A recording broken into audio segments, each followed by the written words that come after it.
Hello दोस्तों। आपको क्या लगता है लोन लेना बेकार होता है और पैसा सिर्फ बचाने से ही अमीर बनते हैं क्या? क्या हो अगर मैं कहूँ कि कुछ सिचुएशंस में लोन लेना सेविंग से ज्यादा स्मार्ट डिसीजन होता है। मतलब यस, बेटर देन सेविंग। आज हम एक ऐसा मिथ को तोड़ने वाले हैं जो हर मिडिल क्लास माइंड में चिपका हुआ है। तो वीडियो को एंड तक जरूर देखना, क्योंकि आपका सोचने का नजरिया बदलने वाला है। हमारे पेरेंट्स ने हमें हमेशा सिखाया, लोन मत लेना बेटा, बहुत बुरा होता है, और सेविंग करना सबसे बड़ी स्मार्टनेस है। लेकिन क्या सच में ये बात 100% ट्रू है? स्मार्ट लोग लोन्स को सही तरीके से यूज करना जानते हैं, इसी कारण वो अपनी फाइनेंशियल जर्नी फास्ट ट्रैक कर लेते हैं।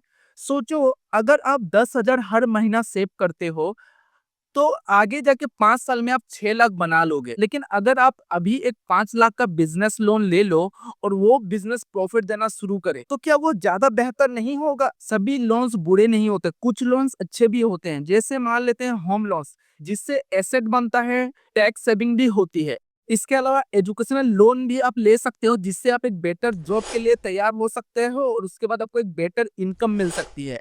इसके अलावा बिजनेस लोन भी ले सकते हो, जिससे आप एक इनकम जनरेट करके अपना फ्यूचर प्लानिंग कर सकते हो। लेकिन कुछ बैड लोन्स भी होते हैं, जैसे अगर आपने कोई पर्सनल लोन ले लिया अपना आईफोन या बाइक खरीदने के लिए, अगर आप या फिर अगर आप अपना क्रेडिट कार्ड यूज करते हो लग्जरी शॉपिंग के लिए, अगर आप कोई लोन लेते हो और उसका ईएमआई पे आप वेकेशन का प्लानिंग करते हो, तो ये सब लोन को बुरा माना जाता है। अगर लोन आपको आपकी इनकम या वैल्यू क्रिएट नहीं कर पा रहा, तो वो आपका दुश्मन है। बट अगर वो आपको ग्रो करने में हेल्प कर रहा है, तो वो आपका दोस्त है।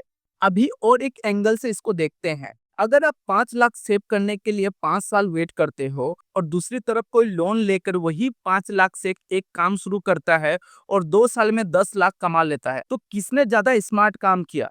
क्या आप सेफ रहकर अपॉर्चुनिटी छोड़ रहे हो? सेविंग सेफ जरूर होता है, लेकिन इन्फ्लेशन उसको साइलेंटली किल कर देता है। लोन लेने का कुछ हिडन फायदे भी होते हैं, स्पेशली टैक्स के मामले में। होम लोन पे 2 लाख तक का इंटरेस्ट टैक्स फ्री होते हैं under section 24B of Indian income tax. अगर मैं सिंपल वर्ड में बोलूँ तो मान लेते हैं आपका सालाना इनकम 10 लाख है और आप yearly 2 lakh home loan interest पे करते हो, तो जब आप 2 लाख का इंटरेस्ट पे करते हो अपना होम लोन पे, तो अभी आपको 10 लाख पे टैक्स नहीं देना। अभी आपको 10 लाख में से 2 लाख अगर आप हटा देते हो, तो जो बचता है 8 लाख, वही 8 लाख पे टैक्स देना होता है, और इसको हम लोग बोलते हैं टैक्स एजम्पशन। एजुकेशन लोन पे इंटरेस्ट का पूरा डिडक्शन मिलता है अंडर सेक्शन 80। अगर आपने 1.5 लाख का इंटरेस्ट दिया एजुकेशन लोन पे और आप 10 लाख कमा रहे हो, तो टैक्स सिर्फ 8.5 लाख पे लगेगा, 1.5 लाख पे नहीं। That's a huge saving. Business loan के इंटरेस्ट आप अपने बिजनेस एक्सपेंसेस में डाल सकते हो, मतलब कम टैक्स। अगर आप अपने बिजनेस के लिए कोई मशीन, कोई कंप्यूटर वगैरह खरीदते हो, तो उसका बिल दिखा के उसमें भी आप अपना टैक्स सेव कर सकते हो। तो आप सोच सकते हो इस जगह में आप टैक्स दे रहे हो या टैक्स प्लानिंग कर रहे हो। लेकिन कुछ जगह में लोन बहुत गलत भी होता है। कुछ लोग लोन लेते हैं बिना सोचे समझे और फंस जाते हैं। जैसे आपकी रिपेमेंट कैपेसिटी नहीं है।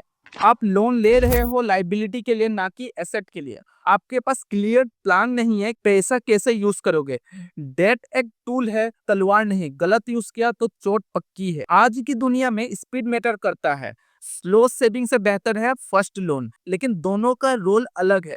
स्मार्ट बंदा वो है जो इमरजेंसी के लिए सेव करता है और ग्रोथ के लिए लोन को यूज करता है। आपने कभी किसी लोन से पैसा बनाया है, या फिर कोई ऐसा ईएमआई का झंझट में फंस गए हो? तो ये बात आप कमेंट में जरूर बताइए। अगर आपको ये वीडियो में कुछ नया सीखने को मिला, तो वीडियो को डेफिनेटली लाइक कीजिए, और चैनल में फर्स्ट टाइम आए हो तो डेफिनेटली सब्सक्राइब करके जाइए।